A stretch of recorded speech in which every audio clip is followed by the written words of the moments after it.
worship you.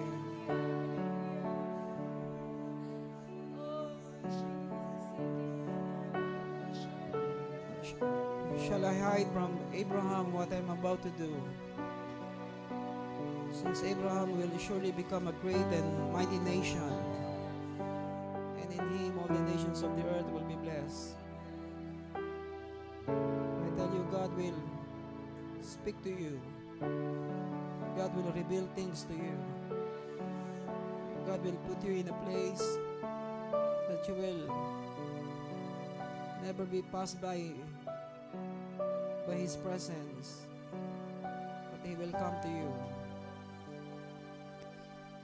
He will not hide anything from us, because there is a great plan. There is a great purpose of God in our life. For I have chosen him so that he may command his children and his household after him to keep the way of the Lord by doing righteousness and justice, so that the Lord may bring upon Abraham what he has spoken about him. I tell you, God will fulfill what he promised in our life. I said God will fulfill what he promised in our life. One thing God wants us to hear this morning, He will elevate our spiritual position. That He will include us in His plan for the nation. I said He will include us in His plan for the nation. Before He acts, He will consider us. And the other thing that God put into my heart to speak to you this morning, that the year of restoring all things will be upon our life.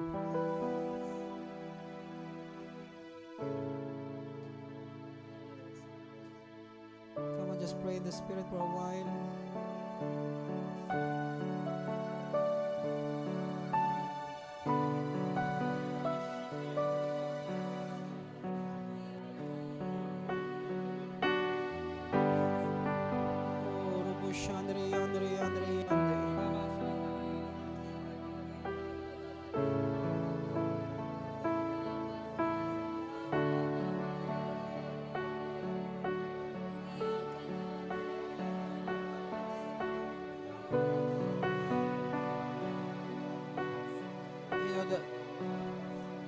Hallelujah. That the Lord will be zealous for His land and will have pity on His people. The Lord will answer and say to His people, behold, I am going to send you grain, new wine and oil, and you will be satisfied in full with them. And I will never again make you a reproach among the nations. I will remove the northern army far from you. I will drive it into the parched and the desolate land, and its vanguard into the eastern sea, and its rear guard into the western sea, and its stench will arise, its foul smell will come up, for it has done great things. I tell you, the enemy will be far away from us. I said the enemy will be far away from us. Sickness and disease will be far away from you. In the name of Jesus right now. Do not fear, O land. Rejoice and be glad, for the Lord has done great things. That's why prepare for great things. Prepare your life for great things. Do not fear, beasts of the field, for the pastures of the wilderness have turned green, for the tree has borne its fruit. The fig tree and vine have yielded its in full. That's why there will be freshness in our life. There will be fruitfulness in our life. Not only in our life, but also in our nation. So rejoice, O son of Zion, and be glad in the Lord your God, for He has given you the early rain.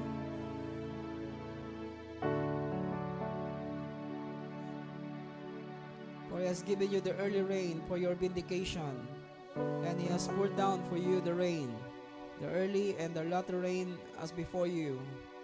I tell you, there will be portion of the outpouring that is coming upon our life. I said there will be double portion.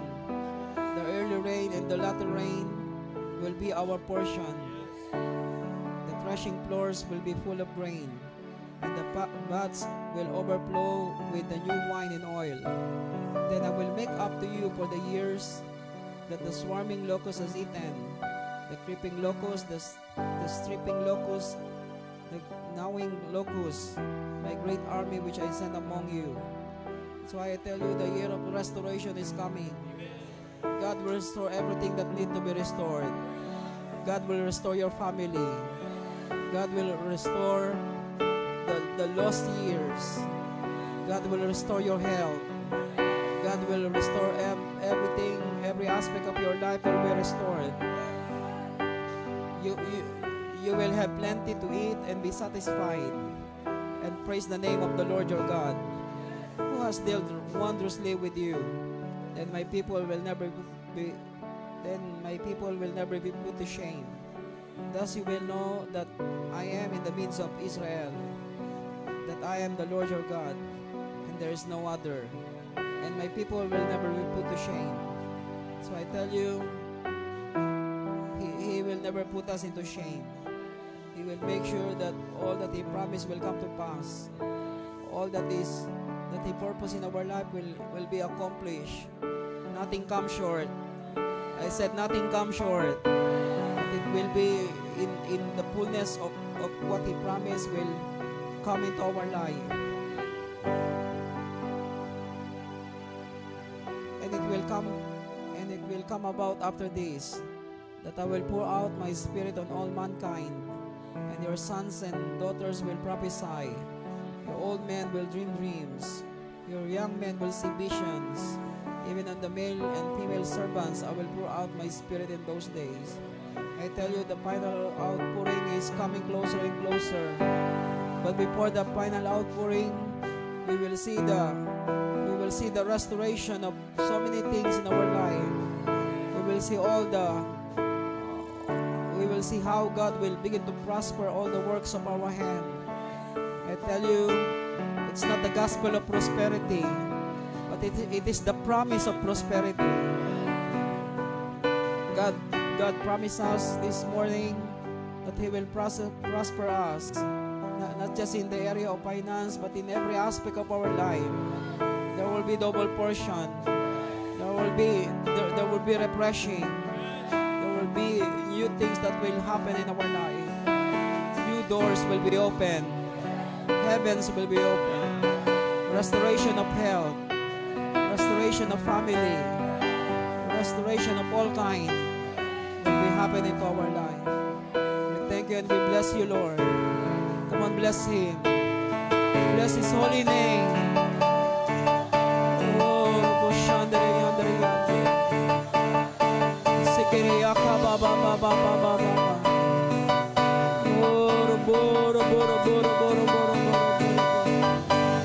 Shandere yandere yandere ya la la la la la la la la la la la. Sikiri ya la la la la la la la la la la la. Oh rabaya masikere yende yende yende yende yende. Oh rabaya masikere ya ka ba ba ba ba ba ba ba ba ba. Yandiri ya la la la la la la la la la la la.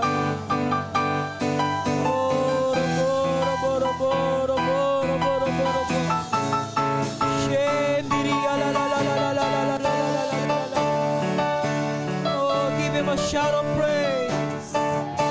Oh, hallelujah. Hallelujah. Oh, Robo shende yende yende. Yendiri la la la la la la la la la la la la la ma.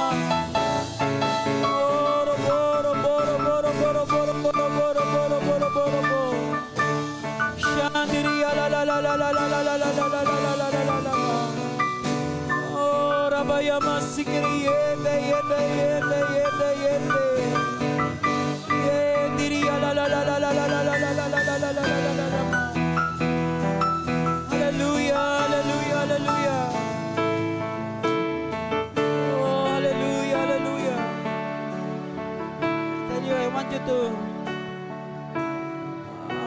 need to see these things.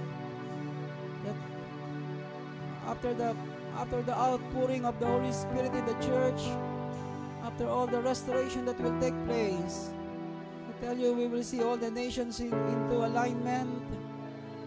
Every nation will be aligned into the purpose and plans of God to every nation.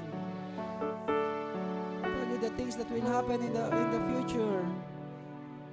We will witness how nation will be aligned, how nations will be aligned to His purpose, how every nation will come to the knowledge of Christ. But the church need to be restored. The church need to be strong. The church need to experience the final move of God so that every nation will be aligned. I tell you, we are in the greatest, we are living in the greatest era of all time. That we will see many things will take place. Many prophetic word will come into fulfillment. I tell you, it will be an exciting day. I said it will be an exciting time. We are living in a great time. We are living in the timing of God. In God's time. He will make all things beautiful in His time. Oh, we thank you and we bless you, Lord. Thank you, Lord. We bless you. Oh, we bless you, Lord. We bless you. I tell you, this is the best time to live. This is the best time to serve. This is the best time to give our life to Him. Oh, we bless your name. We bless you, Lord. We bless you. Come on, for the last time, lift up your hands. Lift up your hands to Him. Oh, Robo Shandere Yandere Yandere Yandere. La la la la la la la la la la la la la la. Oh, Rabaya Masikere Yandere Yandere Yandere Yandere. Oh, we worship you, Lord. We worship you. We worship you, Lord. Hallelujah, hallelujah. Hallelujah, hallelujah. I tell you, this is the time that you will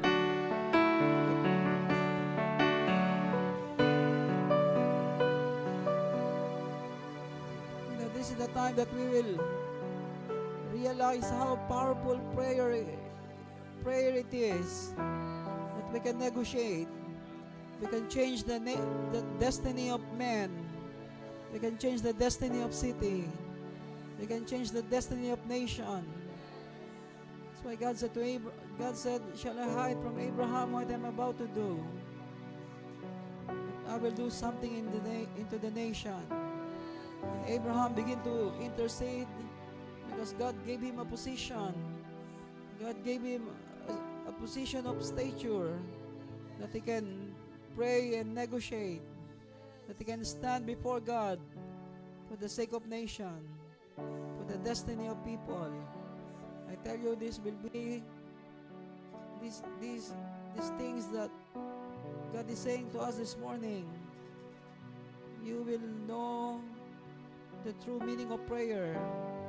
That when we pray, we can really see how sickness and disease will be removed. Literally seeing it before our eyes. How all the miracles will take place. How the lives of people will change. In prayer, in worshiping Him, in touching His presence. How the next generation will become so close to God, knowing how to touch His presence, because we pave the way for them, because we make way for the presence of God to come into the next generation. Father, we thank you right now. We thank you for giving us this fortunate time to live and become part of what you are doing. We thank you and we bless you in Jesus' name. Amen. Amen. Amen.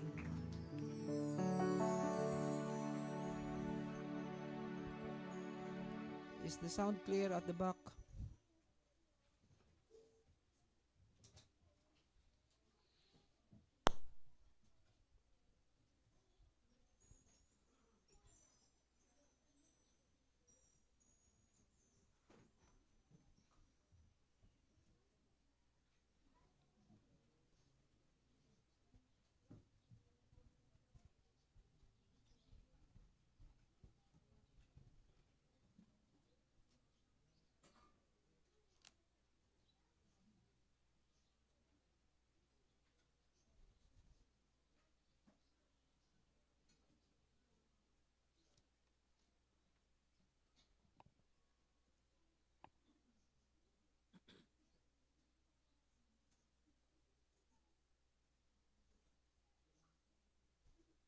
Okay, let's continue talking about the top priorities that we need to establish in our church. Amen. Before the closing of the age, these things must be established in each one's lives. Amen. Number one, favor of God's presence. Amen. We must always find the favor of God's presence in and through our lives. Amen. That we can walk diligently and explicitly. Meaning we completely, okay,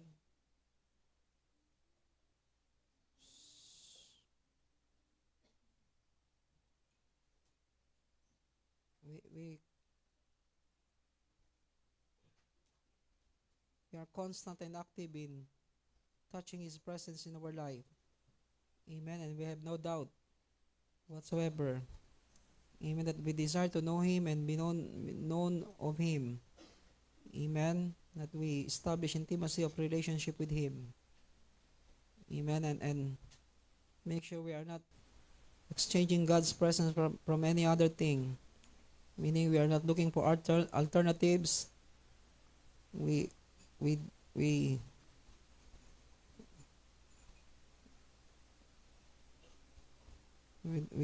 are not looking for counterfeit presence. Amen. Sometimes success become the counterfeit presence of God into so many people. Amen. Number two, we must have a compelling passion to reach out to the lost. Amen. Make sure we touch people who are close to us. Amen. So I continue influencing people around you, not allowing people to influence your life, but you're the one influencing them. Amen. Learn how to spread the good news of hope and salvation to people. Amen. Like what we always heard from Papa, that touching God is our priority. Changing lives is our passion. Amen. Number three, building in the Spirit. Amen. Meaning we must know how to make our spirit strong and taking our rightful place in Christ. We must know who we are in Christ. Amen. That we are co-heirs with Him. We are seated together with Him in the heavenly places. The problem is we just keep listening, but we don't pursue it in our life. We must know who we are. I said we must know who we are. We are not an ordinary man. I said we are not an ordinary man.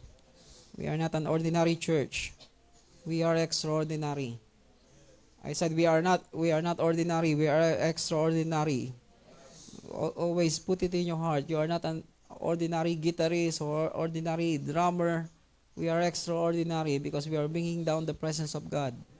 We are opening up the heaven. Everything we do, it brings God's presence down. That first change our lives.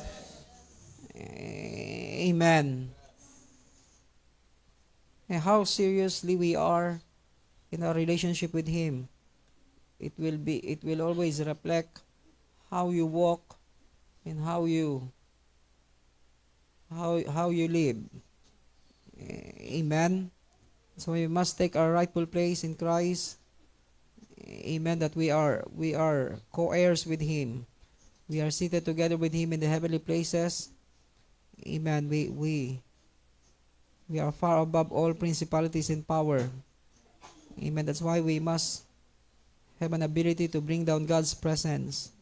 Number 3, do you have we must know how to build atmosphere for the Holy Spirit to move. Amen. That's why we must build the atmosphere of faith, atmosphere of worship, amen, atmosphere of holiness. This is very important that we become more and more wholesome. I said we become more and more wholesome. Atmosphere of truth, that we know how to speak truth to one another. Amen. You know, the reason why people lie, because they lie to themselves.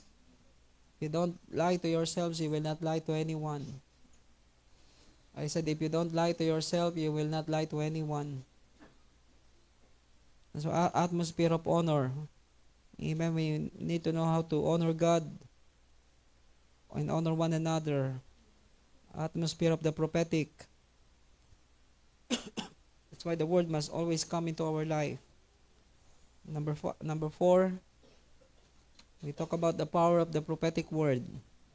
Amen. That's why we become more and more strong in the area of the prophetic, meaning the ability to hear God's voice that will gives us advantage against the plans of the enemy. Amen. That we will always become 2 steps ahead, 3 steps ahead. Amen. The prophetic word will give us a head start.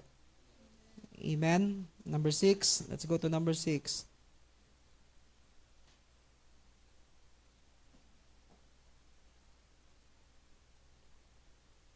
Number 6, priority. We must rise up into leadership. We must rise up into leadership. Leadership is not position. Leadership is a function. Amen. Some people want to be the lead drummer or the lead, I don't know what lead. No, it's not position, it's function. That everything we do, it will cause God's to appear, God's to manifest. That must be our desire. That must be the function that we need to desire in our heart. Not just having a position of being in the front. Hello. To be in the front, it will not take you any advantage. Hello, unless you know how to bring down the presence of God. Can you stand for a while? Because some of you just I don't know if your yes are really yes, or you just yes, no, yes. Are you serious about what you say? Hello. Amen. You know, the problem is we don't think of what we have heard. We just hear it. We don't think through. Hello. Why? Because if you think through, then your perception will change. Hello. Your mentality will change. Because the moment our mind is changed, there will be true transformation. When there's true renewing of mind, then there will be transformation. So I look at Christian, they attending church for many years, but their mind are not changed. That's why their lives are not changed. Hello, the state of their lives are not changed. Why? Because there's no renewing of the mind. Because the moment your mind is renewed, then every aspect of our lives will be transformed. I said every aspect of our lives will be transformed. Yes. Amen. You may be seated. That's why we must rise up into leadership. Amen. Meaning we we we want to be the one that God will be used. Amen. Not in the ministry, but in the purpose of God. I said not in the ministry, but in the purpose of God. This must be this must be our understanding, or else every time we hear about leadership, we think about ministry. Leadership is not ministry. Leadership is be sorry. Ice cream pa more. Leadership is about being used by God to fulfill God's plan, and being used by God to fulfill God's purpose. Lahat kami inuubo. Sabi ko, sige, lahat ng inuubo, kumain ng ice cream. Biro ko lang. Yun. Kumagat naman. Ayun. Kaya yung aso namin ngayon hindi na tumatahol kasi marami nang tumatahol. Off duty muna sila ngayon. Tonto yung dalawang aso namin, hindi na kailangan tumahol. Kay Nunoy pa lang, sulit na. Tahol pa lang ni Nunoy, okay na. I tell you, leadership is very important in the church. Amen. That we take leadership role, not ministry role, but leadership role. Meaning, we choose to be part of God's purpose. We choose to be used by God so that God's plan and God's purpose will be done. Amen. That's why I write these things about leadership. Leadership that leads others. Leadership that leads others. Meaning we must be the one that leading others. Amen. Into the right path. Amen. Not path. Amen. Leading others into the right path. Amen. Leading others into the ways of God, into the purpose of God. Number 2, about leadership that follow the same course. Leadership that follow the same course. Meaning we don't change the plan. Amen. We don't change our course, but we stick to, okay, I hate that word. Stick to the plan. Sabi ni Representative Kimbo, stick to the plan. Then the Vice President exposed them. What is your plan? We stick to the plan, and we must stay on course. Leaders are like that. Some people some people take leadership, but they change the course. Suddenly they change the way.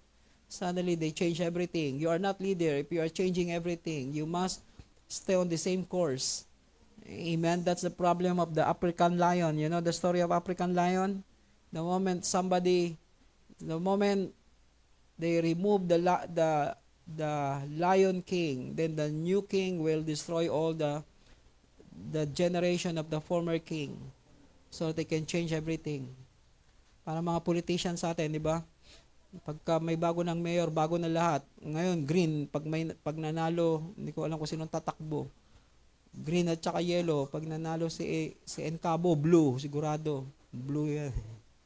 Ayoko kung sinong tatakbo. Pag si Manggubat ang nanalo, hindi ko alam kung anong kulay. Puti. Hello. Everything will become white. They will change everything. Even the center island, they will change. It's easy for them to remove everything that the former leaders are built. Why? Because it's not their money. Imbis na pagandahin na lang o diba? But they want to put their name on it. Okay, that's not leadership. Hello, leadership is the one that will stay on course. Amen. Follow the same course, the same progress that the former leaders are aiming. Amen. How they can put it into a place that they will be upgraded. Amen. Rather than demolishing everything and put new building, put new color, put new center island. Hello. Parang sa Manila, di ba? Sa Manila nung silim, pinatiles niya yung Plaza Miranda nung sino yung sumunod sa kanya? Si Atienza, pinatibag niya lahat ng tiles. Hello. Nung bumalik si Lim, pinatiles niya uli. Hello, they are keep competing with one another. Hello, who is more better, who is more good in developing the city. That's not leadership. We must stay on course, and that course is bring progress and bring development. Amen. Following the same course. Right? This takes leadership that pursuing the same destiny. Leadership that pursuing the same destiny. You know, I almost want to put some comments to former group we are involved with. You know, now they are naming themselves bishop. Before they said, just call yourself pastor, you are Babylonian, you are part of the Babylon. Hello, you cannot call yourself pastor anymore during that time, because if somebody call you pastor, oh, galing kang Babylonia, taga Babylonia ka. Now they name themselves bishop. I'm almost tempted to put a comment. Now, is there a new revelation? Maybe God spoke to them a new thing again. I tell you, you will. But I don't want to get involved in that kind of war, because the moment I put comment, surely they will come into this place. Hey, this is the time for us to pursue the same destiny. Amen. That we are pursuing the same destiny, not changing destiny, not changing what God is saying to us from the beginning. Hey, these people, they keep changing. Today, they will call it Babylon. Now, they name on it, they name themselves bishop, archbishop. Maybe one day they will become the pope. We don't know. Hey, every now and then, there's a new revelation. There's a new revelation. There's a new generation, not revelation. No, there's a new word word of God that comes to them. Hey, please be careful of what they are doing, because they just want to enter into church again. They are just putting new clothes, new mask. But we must become careful, because are we all here? Is everything okay? Nadapa? Nauntog? Nauntog? Hindi naman. Madulas yata dyan. Amen. That's why leadership that pursuing the same destiny. Don't change the destiny.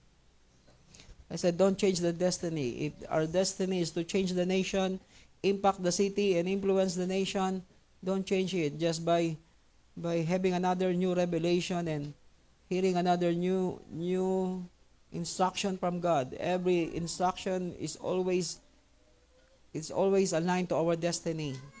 Amen. It must not be destroyed, the destiny that God already established in our life. Right? These things, leadership that know how to persuade,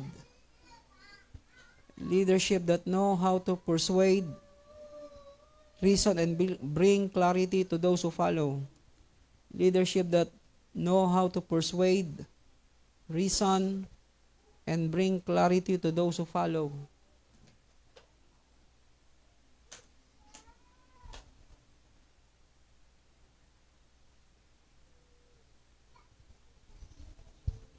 Leadership that know how to persuade,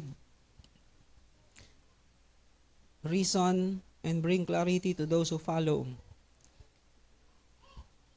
Meaning all of us must know how to persuade people. Amen. Not discouraging them or putting them down, but persuade them. Amen. Some people, they are just confused. That's why they left the church. But some people, they choose to be confused. Hello. But those who are just confused because of something happened, and we must know how to persuade them. Amen. The art of persuasion. Amen. Especially some people, they just experience some circumstances that stop them from coming back again. I tell them that our hearts are open. Amen. That's why I message some people whom we don't see now. I message them that when you will come back. I remember I said some people who have not attending our church for many years. I said to them, come back home again. Just that's the word that I just said. And now they are here. It's very important for us to persuade people. Amen. Reason with them. Not arguing with them, but reason with them. Arguing is different from reasoning. Hello, some argue, oh, Diyos si Jesus, hindi, tao siya. No, don't argue with them. Make reason with them. Meaning, we are reasonable. Hello. Not fighting with them who is true and who is wrong. Who is right and who is wrong. Amen. That's why leadership that persuade, reason, and bring clarity to those who follow. That's why always bring clarity to the people, not confusion. Amen. Try these things. Leadership that carry a testimony and strategy. Leadership that carry a testimony and strategy.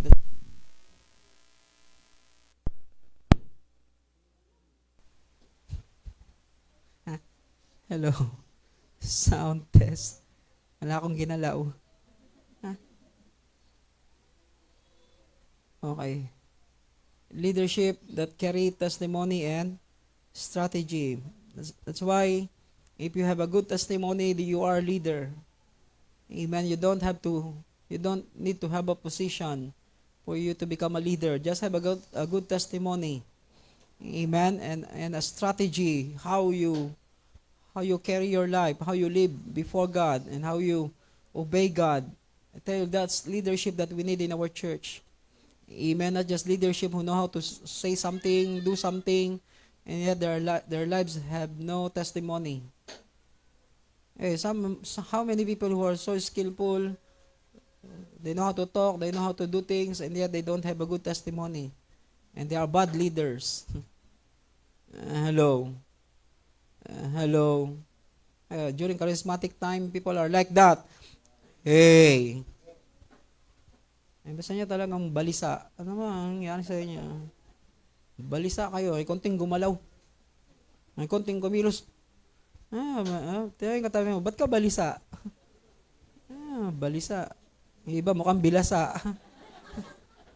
Ano? Sabi ng Panginoon, Jesus, huwag kayong mabalisa. Pag masyado kayong balisa, magmumukha kayong bilasa. Hello. Okay lang kayo?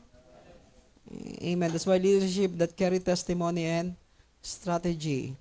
This is important because people always look for position.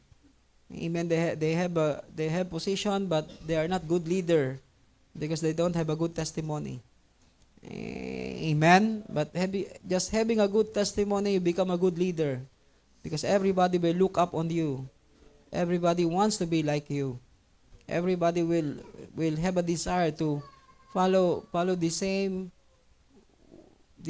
way of how you live your life. Amen. It become a strategy to them. I said it become a strategy to them. Amen. Then you can talk to them about some strategies, how you do it, how you come into that kind of place. Amen. How you experience those kind of things.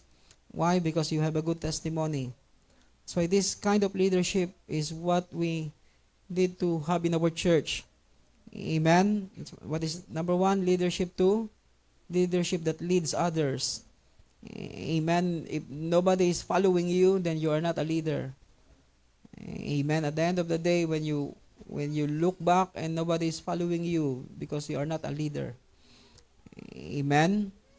Leadership that follow the same course. Amen. Leadership that pursuing the same destiny.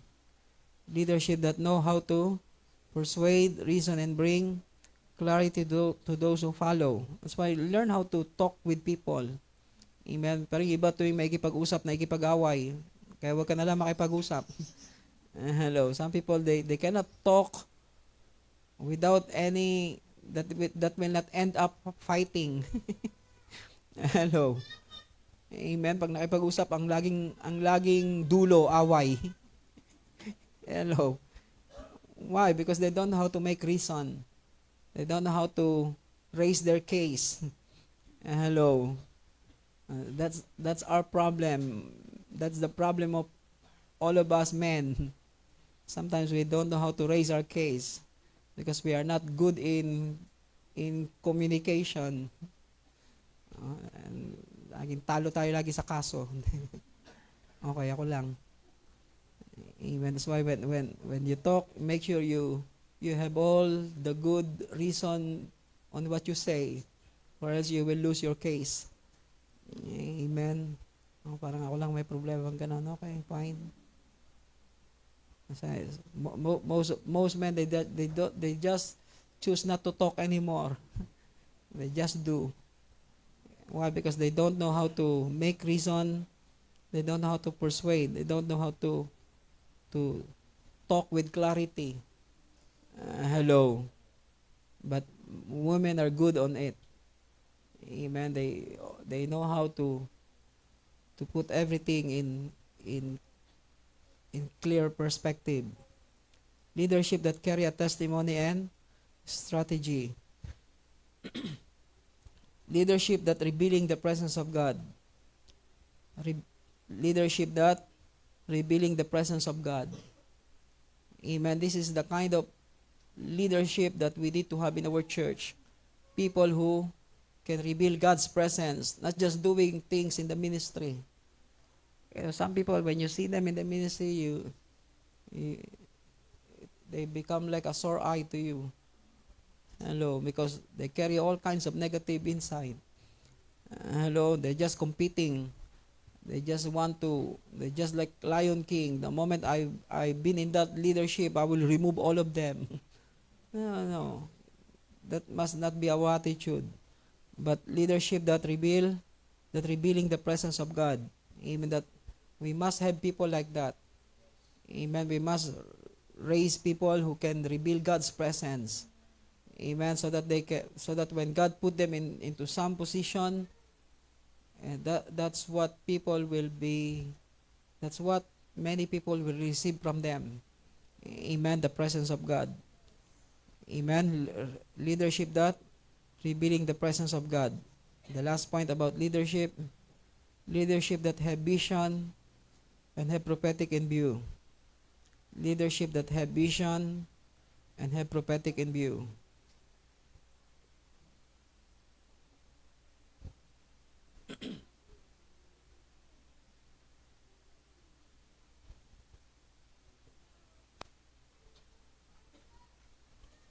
That's why all of us must have vision in our heart. Amen. We must carry the same vision. We must see something in God.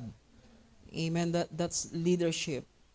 Leadership is like what we always heard. Leadership is not something that because we can do it now we become a leader of it. No, leadership must have a vision. Amen. So that there will be always upgrading. There must be always going up to the next level. Why? Because of the vision that God put into our heart. Amen. And also have prophetic in view. Meaning we see far ahead.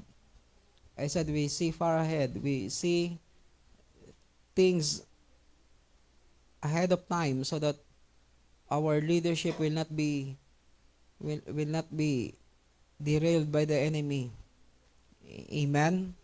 So these priorities that we need to see in our church is important to build for the next 10 years, or I don't know how long, but we must see it to each and every one of us. Amen. That we have the favor of God's presence. We have this we are strong in the prophetic. Amen. Now we are in number 7. Number 7, building a governmental church.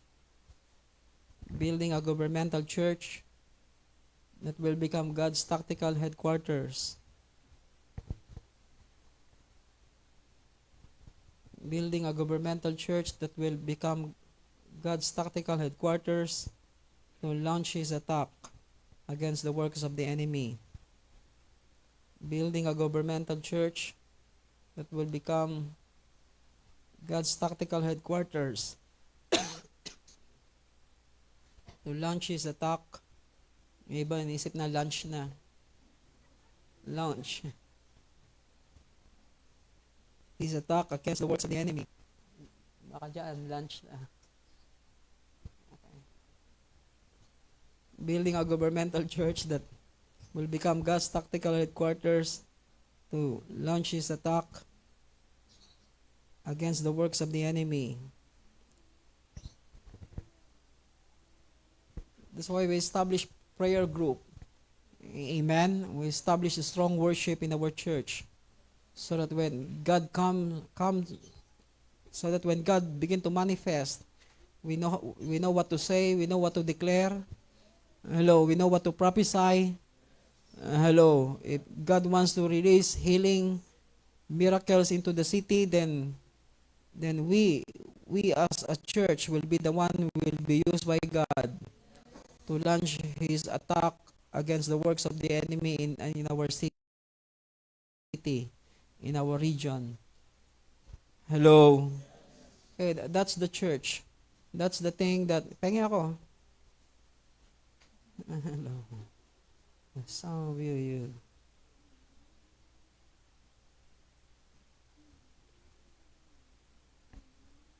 Okay, please give importance to these things, because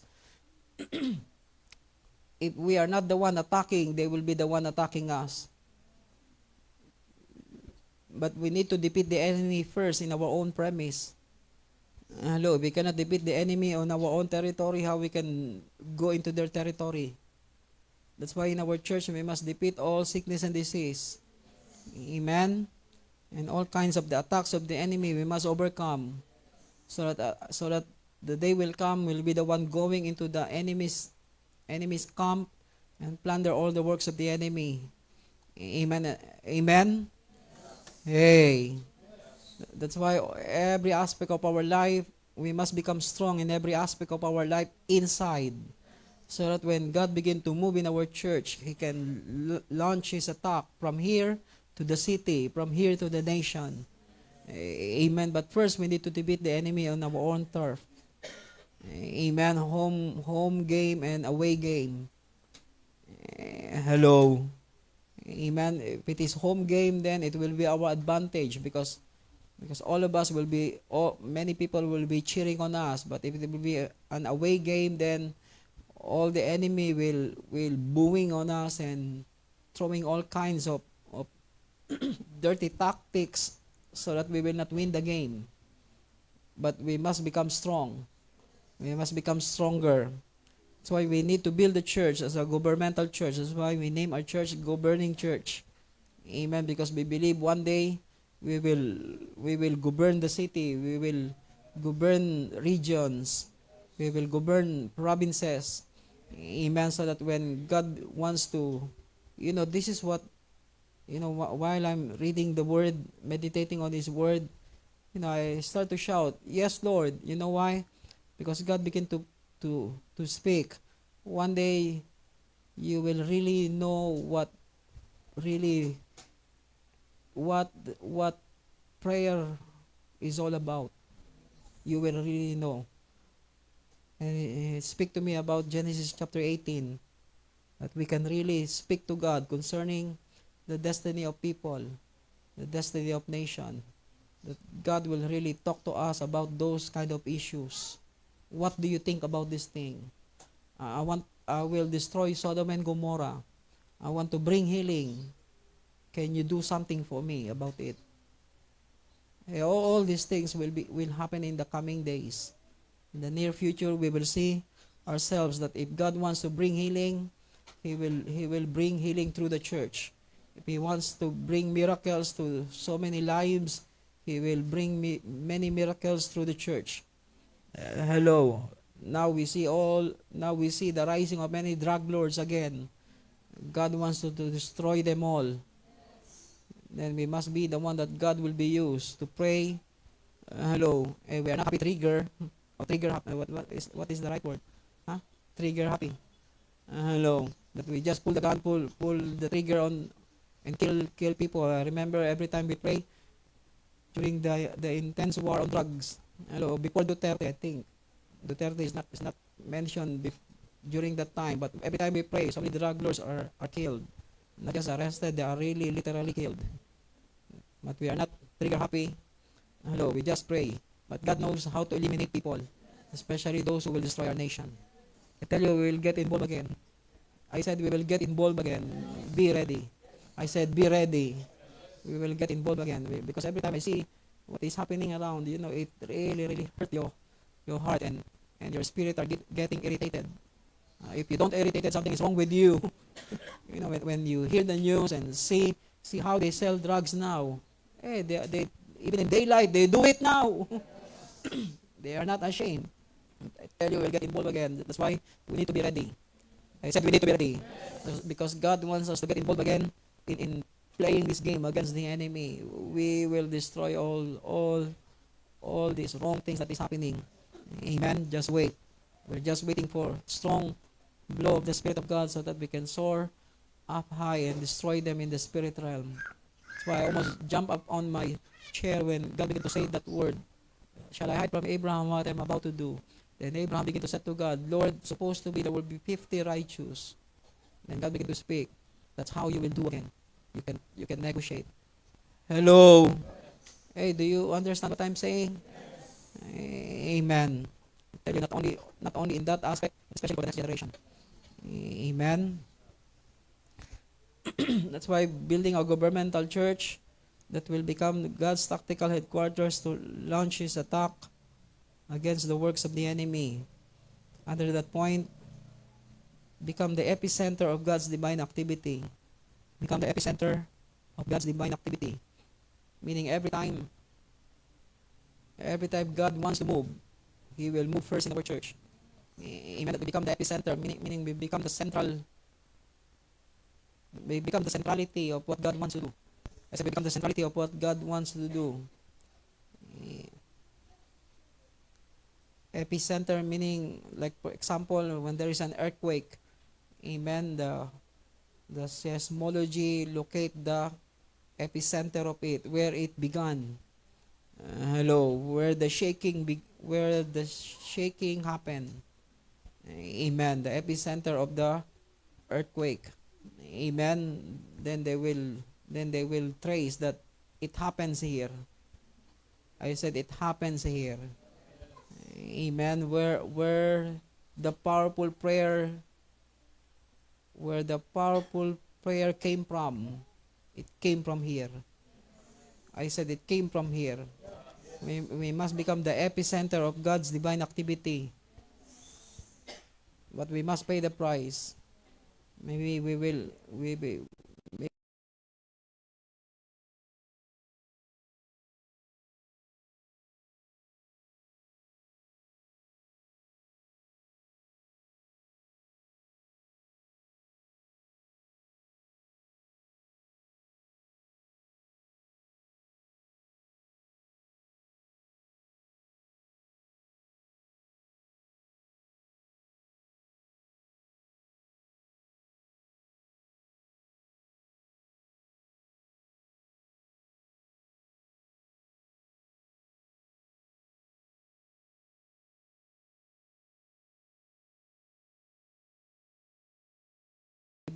one day we will have the whole church will enter into prayer and fasting. All these things. Amen. Iba sa inyo, one day pa lang fasting, gumagapang na sa gutom. Paano pa on 3 days? Iba baka nagdilim na yung paningin. Hello, then God will begin to challenge us. Fast for 5 days. Iba sa inyo, wala nang malay. Hello, wala na. Fasting kami sabi namin, sa Prayer Mountain, 3 days tayong fasting. Umaga, alas 4 pa lang iba, hinihimatay na. Parang hihimatay na sa gutom, hindi na makaakyat ng hagdan. Sabi ko, sige na, kumain na lang kayo, baka kung ano pa mangyari sa inyo. Okay ka lang, Dirk? Amen. Are you listening? Amen. That's why we must become the epicenter of God's divine activity, that we that every time God will move, it will begin with you. It will starts with you. It will starts with this church. Amen. That must be our desire. It's not pride, or it's not ambition. It is God's plan. Okay, ambition is different from God's plan. You just ambition it for yourself, but it is God's plan for the church. That every church must become the epicenter of God's divine activity. Hello, I said every church must become the epicenter of God's divine activity. That's the plan of God. But some churches, they just have ambition. Or they ambition to become big. They ambition to have a building worth 2 billion. It's their ambition, but the important thing is not our ambition. The important thing is God's plan. Hello, and this is God's plan, that the church will become the epicenter of God's divine activity. Hello, imagine God said to Abraham, shall I hide from Abraham what I'm about to do? Since Abraham will become a great and mighty nation. Then God began to put him in a place, in a place of authority, in a place of stature, that God will do nothing except He will speak first to His servant the prophets. Hey, imagine the position of the church, that the church is the epicenter of divine activity. Before He do something, He will talk to the church first. He will talk to us first. Before He attack the enemy, before He destroy Sodom and Gomorrah, He take counsel with Abraham first. He asked Abraham about his thoughts about the nation of Sodom and Gomorrah. Hey, imagine like that. It is not ambition of any man. It is God's plan for the church. But but churches today, they have so many ambition. They want to have 10,000 members, 20,000 members. They want to see born again Philippines. It's true. It's not wrong, but it's all ambition. Because one church alone cannot do it. I said one church alone cannot do it. I'm not saying they're wrong. I'm not saying it's just an ambition of men. Hello. Even if all the whole Philippines will become born again, no one church can accommodate the whole Philippines in one building, even in one stadium. All this ambition of men, they want to build a tower that will reach heaven, so that they can talk to God and say to God, I tell you, we can reach the highest place. No, don't live in ambition. I said, don't live in ambition. Live in God's purpose. Amen. Live in God's plan. That's why this is God's plan, that we become the epicenter of God's divine activity.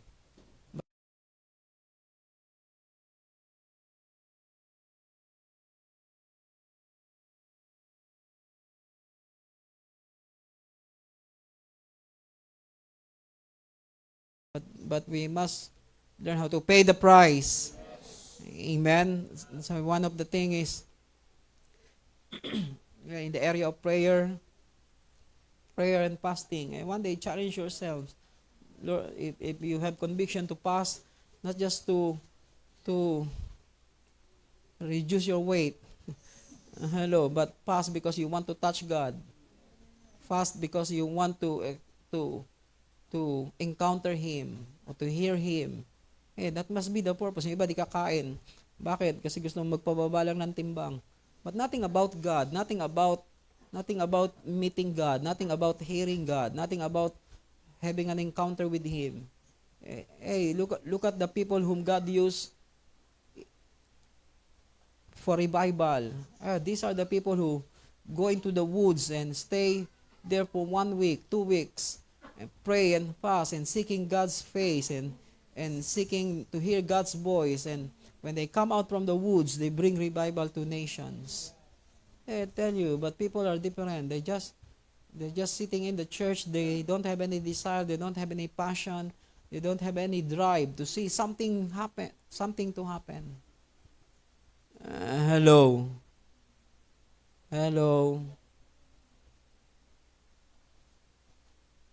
Alala ko, I think during Arap's time, President Arap, I go to Prayer Mountain before the EDSA tree. Nung nasa Prayer Mountain na ako, then I heard the news, EDSA tree is already happening. Pagbaba ko ng prayer mountain, hindi na siya presidente. I tell you, you must have something in your heart that you want to see change in nation, you want to see change in churches, you want to see change in the people. Hello. And that challenge will bring you into your knees to pray and fast and seek God's face, seek God's will and God's purpose.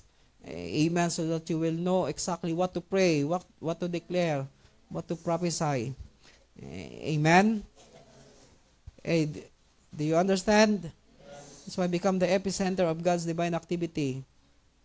Number 2, under letter B, under point number 7, carry a spiritual position of stature to exercise authority. Carry a spiritual position of stature to exercise authority and influence.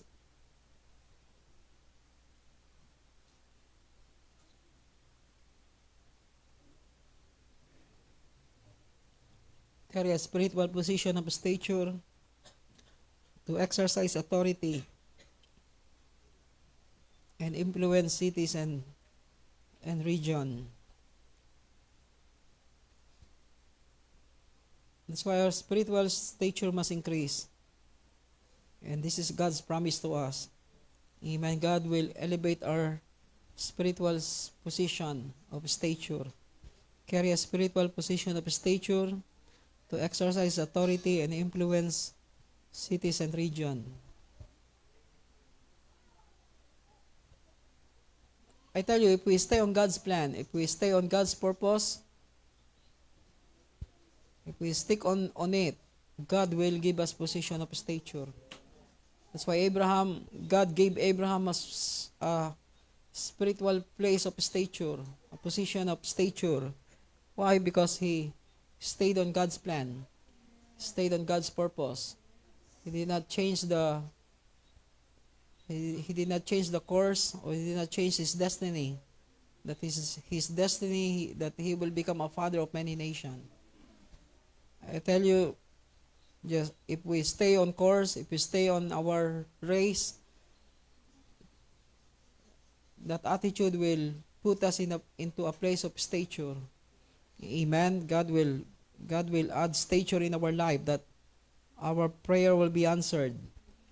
Amen. Our declaration will become a decree in the atmosphere. Amen. Will become a law in the spirit realm. Amen. That's why Abraham said, Lord, if there is 50, will you destroy the righteous together with the wicked? If there's 40, imagine Abraham talked to God that way. He's just he's just a man, and yet he can talk to God about the issues of the nation. Hello. But for so many churches, they just talk about blessing. They talk about everything is about the problem, and when the problem is solved, they are celebrating. And after that, another problem will come. Then they will pray and fast, and now it's answered again. Then they will celebrate again, but still in the wilderness, not going anywhere. For us, that's why when God began to talk to Abraham about the promise of giving him Isaac, hey, are you awake? Iba, gising talaga kasi lahat ng gumagalaw tinitingnan. Hello. Alam niyo yung mga may anak? Gusto nga nila lumaki ang anak nila eh. Para hindi sila magkambala. Hello. Yung mga walang anak, yun pa yung hindi walang anak, yung wala nang anak na inaalagaan nyo. Pag nakita mata, hindi na-miss ko kasi. Sige nga, bigay nyo nga sa kanila ng 2 linggo. Tingnan ko kung, isang buwan. Tell you, some of you don't know what you're doing. Hindi, ngayong araw lang, linggo pa. I tell you, those people who have children, they wish one day they will become free. They want to see their children grow so they become free. Those who already have yung mga may malalaki na anak, pag nakita ng bata, bigyan nyo 3 buwan sa kanila. ipalagan nyo. Hello, tingnan natin. Talagang gustong-gusto nila. Hello. Are you okay? Tingnan katabi nyo. Okay ka lang? Hello. That's why I tell you, God will elevate our position of authority. Amen. Position of stature to exercise authority. That's why in your personal life, learn how to make a decree. Hello. Amen. Learn how to hear from God and begin to put it as a decree. Amen. That this is the things that want you to see. This is the thing that want you to happen in your life, because that is the exact word that God gave to you. Amen. You learn how to exercise authority by hearing from God. Amen. Because every time you hear, what you hear is what the authority God gave to you. Hello, the measure of the authority, it depends on what God is saying to you. Amen. You cannot go beyond that. If God did not speak, you have no authority to talk. You have no authority to make a decree. But every time God speaks, it is the same power, that the word that He speaks is the same power when you speak, because the same word that He says is the same word that you are declaring. Amen. That's why carry a spiritual position of stature to exercise authority and influence cities and region. No, letter C, it is a place where the Holy Spirit is moving freely and powerfully. So we need to build our church that the Holy Spirit will have a place of moving freely. Amen. That we don't put Him in a box. Amen. It is a place where the Holy Spirit is moving freely and powerfully. That's why challenge ourselves. Amen. Give Him more space in our life. I said, give Him more space in our life. Allow Him to move in a powerful way, that He can speak through us. He can heal the sick through us. Hello, He can manifest Himself through us. Amen. Hello. Imagine for the next 10 years, if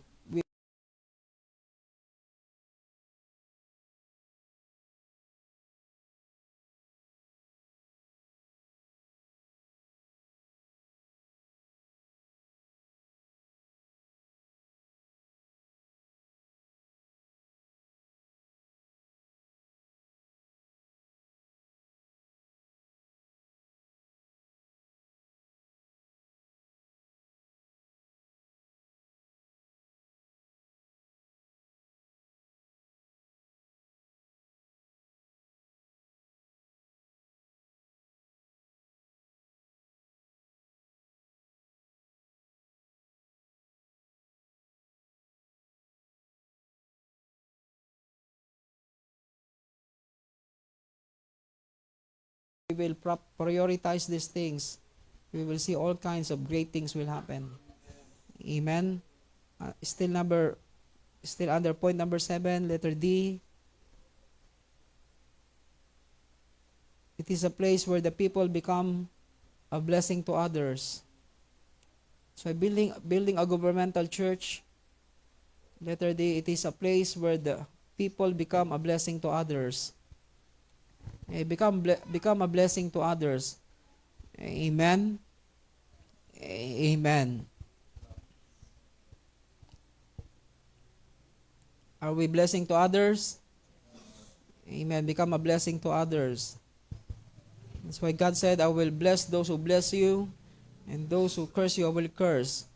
And in you all the nations of the earth will be blessed. Amen. The reason why God will bless us, so that one day we will become a blessing to others. Amen. There's no use of being blessed by God and yet you did not become a blessing to others. Amen. That's why every time God bless us, think of whom you will bless to. Amen. Not only in terms of finance, but every time God speaks to you and you are blessed to what you have heard, make sure you share it to others. That's why we put sage bodies on Facebook. Hello, so that every word that become a blessing to us, make sure that blessing will also be shared to others too. Hello. Hello. Hey, every now and then, it's not about having some finance. You are blessed financially and you gave 50 pesos or 20 pesos to others. No, it's more than that. In every aspect of our life, if you are blessed with the word, make sure the word that i- that that is blessing you, it must also bless others too. Hello, if you are healed by God, hey, lay hands on the sick also, so that they will also be healed. Hello, every blessing you receive must become a blessing to others too. Hello. Amen. That's why it is a place where the people become a blessing to others. Letter E, it is a place we become a strong resource center to many. It is a place where we become a strong resource center to many. So building a governmental church is a place where we become a strong resource center to many. Amen. That's why we establish all kinds of department in our church. Amen. So that our children department will become a blessing to other church too. Hello, our youth department, one day our music department will compose our own song and become a blessing to others. Amen. Think about that way. Hello, not just think about just playing every Sunday, playing every meeting. No, how we become one day we will become a blessing to other musician. One day we'll become a blessing to other worship team, because God gave us God speak to us about new song. Hello, God allow us to compose new song, hearing new new beat. Hello, new sound. Hello. Rather than, oh, we are blessed, we are blessed of our ministry. How long you are just blessed? When is the time that you will become a blessing? Hello. Amen. That's why all the talents that we develop, all the skills that we develop, must not stay within us, within our boundaries, but it must goes outside, so that it will become a blessing to others, that we become a strong resource center. Amen. That we train them. One day we will train others too. Amen. Like what we do to our children ministry. Amen. We extend it to other churches. Amen. One day, amen, many foreigners will come too. Amen. People from Hawaii also speak their intention to come. And one big group in PNG also, she talked to Pastor Chansey about bringing also her group into our place when we have our children's Sunday school teachers training again. All these things will become part of our church one in again and again, that will become a strong resource center to many. Amen. We are not a big church. We are just a small church. Until now, we don't reach 100 people, and yet we become a resource center. Hello, when there's a need, we can give something to others too. Amen. Like what we did before when the Taal volcano erupt, we're the one who gave relief goods. When the flood happened in Cagayan, we also give relief goods. All these things are important, that we become a strong resource center, not only in terms of food and meeting the needs, but especially in the things of the Spirit. Amen. Amen.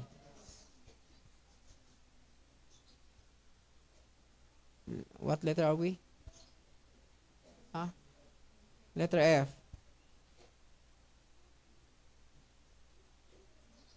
It is a place where the heaven is open and have power to shut down hell. It is a place where the heaven is open and and have power to shut down hell. That's why when we build a governmental church, it will become a place that the heaven is open. Amen. And we have power to shut down hell. It is a place where the heaven is open and have power to shut down hell.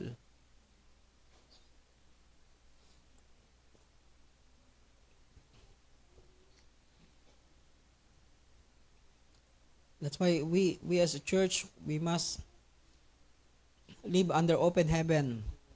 Amen. And we cannot worship God for longer time if the heaven is open. People become tired and exhausted. That's why some people who try to attend our church, they cannot come back because nakakapagod sa church nyo.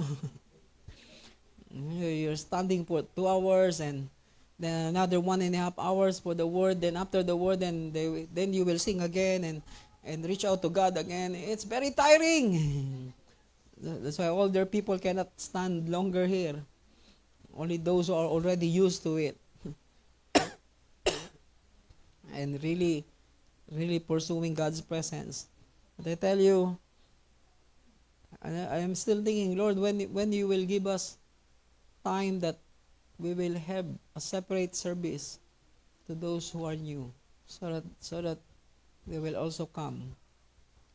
Until now, there's no signal about it, and we just stay on course. Hello, but the day will come. Amen. But we need to accommodate God first. Amen. That's why it is a place where the heaven is open. That's why we as a governing church, we must have power to open the heaven and power to shut down hell. Amen. That's why for 22 years, nobody tried to split the church. Why? Because the hell is shut. Hello. Not because I'm strong. Not because I'm authoritative. I tell you, some people talk like iba. I tell you, nobody think of splitting the church or destroying the relationship that we have. Why? Because the hell is shut here. Hello. I said the hell is shut here. If the hell is inside the church, I tell you, all kinds of wrong relationship and division will happen. Some churches, kakatayo lang, 2 taon pa lang katatayo, naghiwalay na agad. 50 na nga lang yung membro, naghiwalay pa, 25 sila. I'm not joking, it's true. Diyan lang yan banda.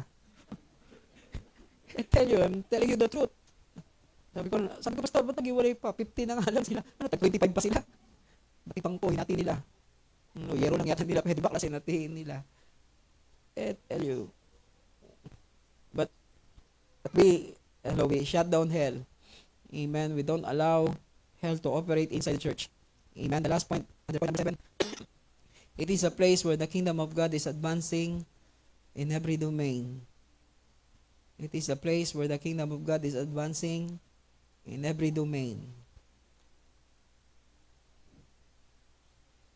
That's why in building a governmental church, we must see our church advancing the kingdom in every domain. That's why God gave us a school, amen, so that we can advance the kingdom of God in the domain of education. Amen, that we can influence the next generation. Amen, not just giving them intellectual knowledge, but giving them a heart to touch the presence of God. Amen, that God gave us a platform so that we can lead them into worship, we can lead them into prayer, we can so that we can share the word to them at their early age. Hello. Amen. That's why we are so privileged. We can lay hands on our students. We can pray for them. We can prophesy for them. We can lead them in not just singing, but lead them into the presence of God. Hello. But it must be reasonable, not 2 hours of worship and no, they cannot talk about math and science anymore. No, then they will file complaint on DepEd. That school are no longer teaching about any subject, only no, we are not that kind of school. Hey, look at some of our students. Some of them who are graduated in this school, they are excelling outside. We have so many testimonies. That's why, marami talagang sinara na nga lang namin yung enrollees ng mga nursery at kinder. Hello, why? Because so many of them want to enroll their kids here because they see the testimony. Hello, I tell you, we must influence the domain of education. One day, people in our church will also have their own business too that can influence the domain of business. So gusto nyo gustong tumakbo. Hello, I tell you, if you really have a heart and have a vision for your barangay or for the city, study. Hello, study the law of the land. Study something that will bring progress into our city. One day, why not? We will support you. Somebody will enter into politics. Yung iba, takbo ka para may pera tayo. Tumigil ka na, ngayon pa lang. Hello, yung iba, mag-iisip, takbo ka, malaking pondo. Alam mo na, agad ko nung isip, pera. If somebody talk about running into politics and the words that came out from their mouth is about fund and finance, stop them immediately. You know exactly what they will do. They're just looking for money. Hello. Alam mo, nung si Kapitan natin, dumaming niya, madali na tayo makakuha ng lupa. Tumigil na tayo, ngayon pa lang. Hello. I tell you, if you feel in your heart, one day you will become like, you will become a counselor, you will become, maybe a barangay captain. Start small, but you must study. Hello. You must write some plan. Hello. Plan for progress. Hello. Hello. And then when it is the right time, I tell you, we sa dami ng naging estudyante natin dito, 5-10 years, they're all qualified voters. I tell you, we can really put barangay captain in our town, in our barangay, or wherever you are. We can. Hey, do you believe these things? I tell you, we have a potential. We can enter into politics one day. Okay, you don't believe our church, huh? I tell you, that's why one day we will have our SK chairman came from our own church. Hello, iba mo kasi pwede kayo maging konsehal. Hello. Ha?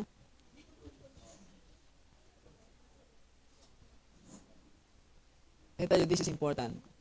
Amen. You don't know one of our children or one of our, di ba, isa sa mga anak nyo. Amen. The whole church can support that. Amen. So that we can enter into the domain of politics. Minsan gusto ko na tumakbo rito, tatakbo lang. Ayoko kasi maglakad. Lahat pa. Nakita mo yung mga kapitan na umupo dito, hindi mo alam kung paano naging kapitan. Hello. Nalaki dating kapitan. Sabi nung kapitan, siya si pastor, yung pumalo sa'yo, si pastor. Sabi ko, tinuro mo na ako, anong pagagawin ko? Imagine, even just to investigate, they don't know how. Minsan, pupukpuk. Si pastor, yung pumukpok sa'yo, siya ba yung pumalo sa'yo? Sabi ko, tinuro mo na ako eh. Tell you, paano, pag lahat naman ng barangay may orientation yan eh. Bago umupo. Kasi iba, di talaga umati ng orientation nila. They're just enjoying the beach and the pool. So it is a place where the kingdom of God is advancing in every domain. That's why the governmental church, amen? Amen. That's why we need to build a governmental church. Amen. I think we have to stop. Next week we'll talk about number 8, 9, and 10, 11, 12. I don't know. Amen. That's why this is our priority. What is number 1? Let's have a review. Number 1, find the favor of God's presence. Amen. Number 2, have a compelling passion to reach out to the lost. Don't lose your passion to save the lost. Amen.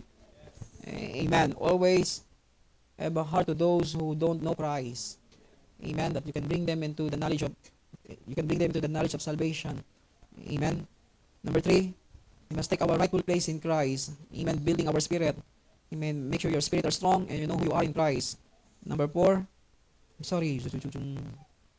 Number 4.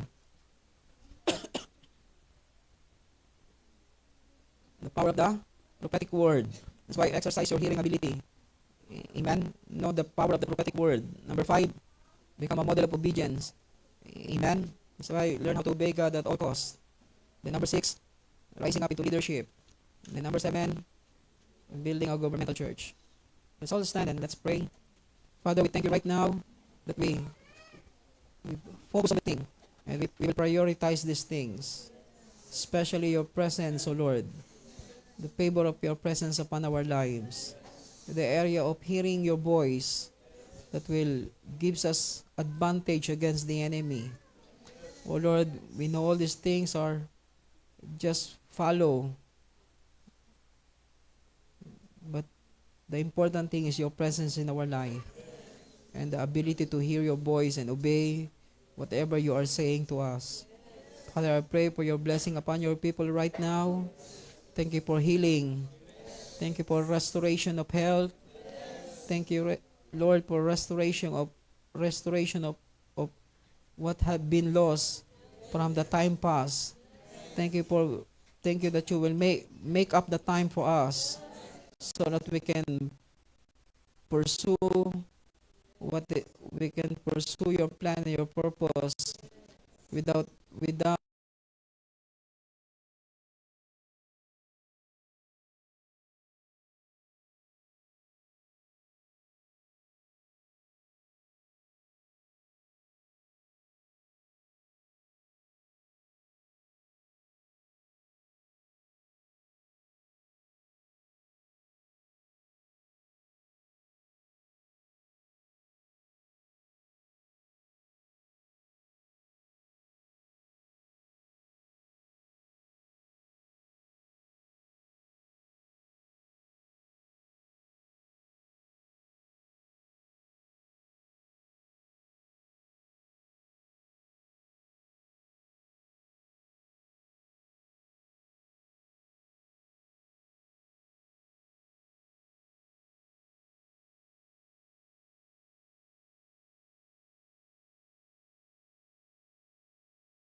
out and not reducing it in our life. Bless them right now, I pray. In Jesus' name. Amen. Amen. Amen. Please be seated for some announcement regarding